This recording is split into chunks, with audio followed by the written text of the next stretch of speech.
Hey guys, welcome back to the players rating for the Arsenal match against Brighton. As you can see, I'm still dejected well from yesterday's result and performance. So I just want to sit down and just do a quick players rating for all of the players that played against Brighton. And for me, some of these ratings on this app, on this website, I think it's just complete rubbish. Okay, because there's a lot of players that do not deserve anything good. Okay, there was a lot of crap performances, and some of them just I just never want to see them play for Arsenal again. I mean, okay, we'll start with Ramsdale.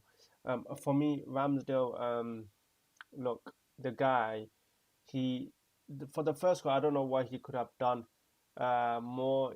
The Trossard did have a lot of space in the box, so for me, Ramsdale, I would give him a 5 for this game because I can't give him anything more. He did concede 2 goals.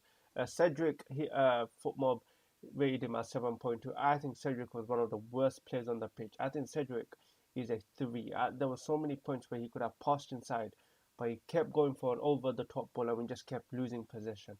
And Brighton just gained possession and went back onto attack. For me, Cedric Suarez was a 3 yesterday. Just not good enough on the ball. His decision making was so poor. Never plays on the inside. Keeps over the top passes and it just doesn't work out.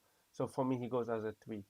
Ben White and Ben White, there was some dodgy passes he made. I would admit.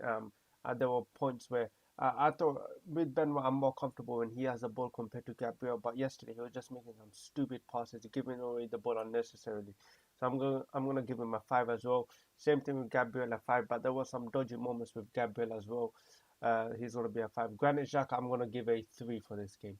Another crap performance by another crap performance yesterday. Sorry, he for the first goal he was caught out of position. Okay, and now the whole point we got Granit Xhaka to play left back and not Tava was because apparently Granit Xhaka is better at left back than Tava, which just isn't true because Granit Xhaka is too slow, too immobile. I don't know why he's playing on a position left back where the whole point of a left back is to run up and down the pitch. The Granit Xhaka cannot do that. He can't even do that as a centre midfielder. What makes you think he can do that as a left back? Just not good enough, and he was at fault for the first goal. Um, Martin Odegaard, non-existent. Okay, it's simple as non-existent. He doesn't work as a pivot. Like simply just doesn't work in a midfield pivot. We've seen it multiple times, and he even for example against Liverpool, we've seen he just doesn't work as a pivot, and that's nothing bad against him. That's just not his position. But the worry is Mikel Arteta still hasn't learned that lesson here. He doesn't see that Martin Odegaard is not good as a pivot. He scored a goal, yeah, it was a big deflection. It was too little, too late. So I'm going to give him a 5 as well. Sambi Lokanga, he was okay second half. He did get into the game a bit, but again, not the best performance by him. I would give him a 5. Martinelli, I would say this was a bit of a poor performance from him. I think there were points where he was holding on to the ball for way too long. Yeah, he did score and he was offside, but I don't want to talk about any VAR decision things right now. But yeah, Martinelli he played okay, but like I said, there were minutes where he was just holding on to the ball for way too long, not releasing it sooner, and it just meant that by the time he released it, all the Brighton players were back, and we just basically lost possession at the end. Smith Rowe, I didn't see too much of Smith Rowe. I'm just gonna give him a 5 as well. Saka again didn't do to have an impact on the game. Play was on the wings, just didn't do much. Yeah, I mean, just didn't do that much. Lacazette, I would give Saka a 5 as well. Lacazette, I would give a 4. Just not good enough, man. He's just not offering anything. All this link up play, the guy is just not doing any link up play. I don't know what he offers to this Arsenal team right now. He has no pace. He can't shoot. He passes when he's supposed to shoot, and he shoots when he's supposed to pass. This guy is such a juxtaposition right now. I would give him I think I said a 4. Let me check the substitutes. Yeah, Eddie Nketiah came on.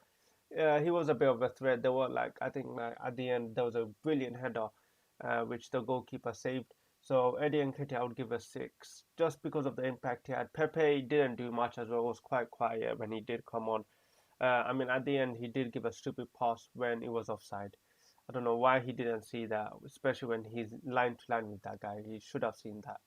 So I'm going to give Pepe another 5. And no one else came on. But the manager for me, he gets a 0 in this game, okay? Absolute 0. He has cost us this game. He has not played Tavares, a left back who he signed, and instead played a midfielder in Granit Xhaka into a left back. Granit Xhaka is never a good midfielder, and he's playing him as a left back, a position where you need pace and mobility, which something Granit Xhaka does not offer. He was so persistent on this decision that even in the second half, he still didn't bring on Tavares on, but instead he pushed Martinelli on as a left wing back. Martinelli, our biggest attacking threat, was playing as a left wing back, while Smith was playing as a left winger. That is how persistent he was on not getting Tavares on, because I think he just didn't want to seem like he made a mistake. The same thing goes for Lacazette. He doesn't want to drop Lacazette because he sold Aubameyang. Him dropping Lacazette and playing Martinelli up front means he has to admit that he made a mistake selling Aubameyang. This manager's ego is way too big. Injuries is not an excuse for a loss like this. You do not need a midfielder of Thomas Partey to be able to beat Brighton. That team put in front of us is good enough to go beat a Brighton team that's winless in the last 6 games before playing Arsenal. It's just not good enough for Mikel Arteta, okay? And for me, if Tottenham go get top 4, that is embarrassing. We have had a 6-point lead with a game in hand against Tottenham only a few weeks ago, and we have bottled it. We have bottled a lead against to the bottlers, okay? And if it was Manchester United that got top 4, I'd be like, yeah, I understand, because their team is good. But if you go and lose it to Spurs, whose team is just as equal as ours, it's just simply Mikel Arteta has again underachieved and failed this season, okay? For me, and no, I don't want to be in Europa League, but Europa League, we're not even going to win it, so what's the point of being in it? We're just crap. We're absolutely crap. At least if you're in the Champions League, we can attract a few players.